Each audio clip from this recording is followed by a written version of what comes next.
covering every county. This is your statewide newscast.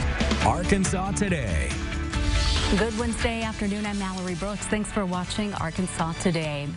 Arkansas State Police investigating the deaths of 3 people after a double homicide and an officer-involved shooting in Phillips County. Authorities say Tuesday afternoon, West Helena police responded to a shooting report. They say when they arrived, the bodies of 36-year-old Christina Fulmer and 28-year-old Deanna Thomas Banks were found in the yard. As officers approached the home, they say the suspect, 37-year-old Raymond Lewis Williams Jr., walked out with a rifle. After an hours-long standoff, Williams walked back onto the porch and fired at officers, and state troopers opened fire, killing him. There's 2 of them. You know, like a bigger woman and a smaller one. Our police officers rush in and tell us to get off the premises. You know, and then once we got back, we had saw 2 bodies laid out in the grass. So that was kind of weird and kind of different. The state troopers who fired on Williams are on paid administrative leave, consistent with Arkansas State Police policy. After recent shootings, the Jonesboro Police Department says they're focusing their patrols on high criminal activity areas. Police Chief Rick Elliott says one thing that's complicating the investigations and crimes is the lack of cooperation. He says it takes the community to work together, and many cases go inactive or have to be closed because of the lack of cooperation. Chief Elliott says this happens far too many times. This is your community that you live in, and you need to be a part of your community. And if that involves giving a statement as to something that's taken place, then you need to step up and do what needs to be done. Again, if we don't work together, then we'll never solve this problem or slow this problem down. Chief Elliott also said he's open to partnering with any community members to help combat crime.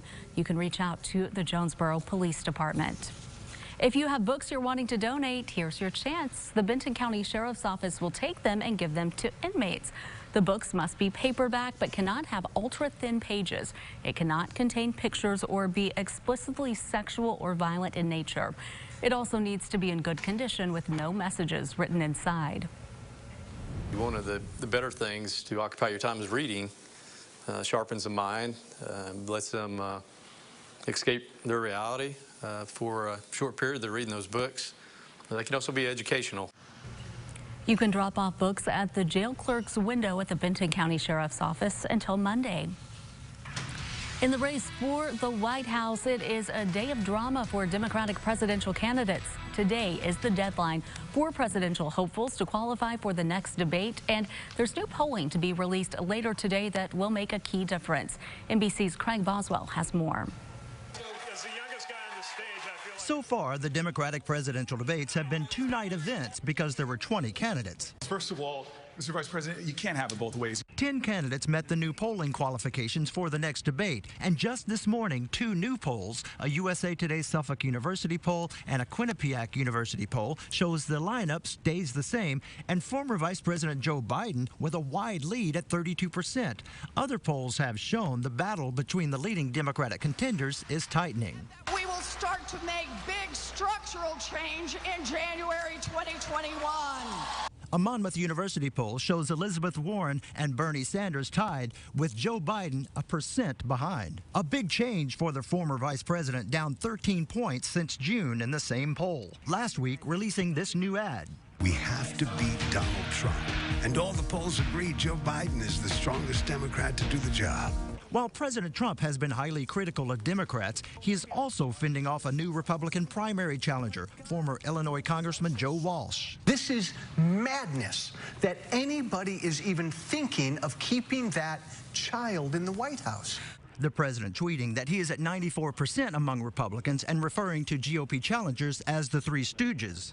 Meanwhile, the Democrats wait to see who they will face on the next Democratic debate stage. Craig, thank you. Well, drone footage and night shots capture smoke and fires gathering strength in Brazil's Amazon. Forest fires continue to burn relentlessly throughout parts of Brazil's Amazon yesterday. Clouds of thick smoke rose through the jungle vegetation from some of the fires. Firefighters in Brazil's Amazon have the enormous challenge of putting out a multitude of blaze.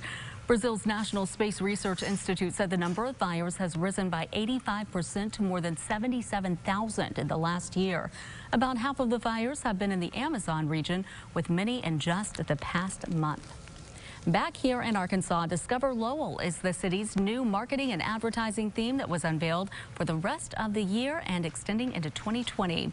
The marketing plan was developed by Commission and Executive Director Mike Maloney to help bring Lowell to the forefront of tourism activities throughout Northwest Arkansas and to strengthen its potential in the four-county area. We want to be a partner with all the tourism communities, and this is exactly what this does. It helps us, again, on a part level, so we're all doing the same thing to promote tourism throughout Northwest Arkansas. Maloney says a new website is in progress for the city and will launch shortly before the end of the month.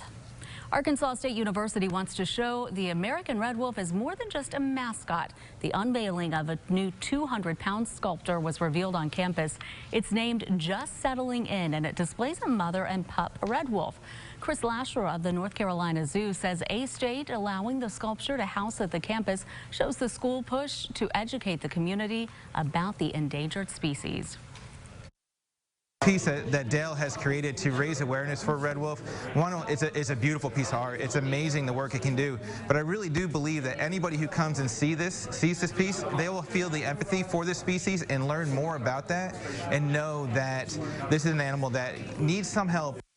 The sculpture will be on display at the Bradbury Art Museum for the next 2 to 4 years. Let's take a look back at this day in history. On this day in 1963, Martin Luther King Jr. delivered his I Have a Dream speech, addressing a civil rights march at Lincoln Memorial in Washington, D.C.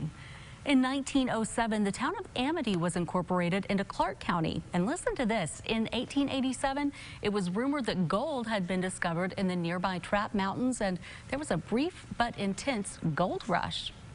In 1878, the town of Carlisle was incorporated in Lonoke County. Rice remains the cornerstone of the town's economy. And that is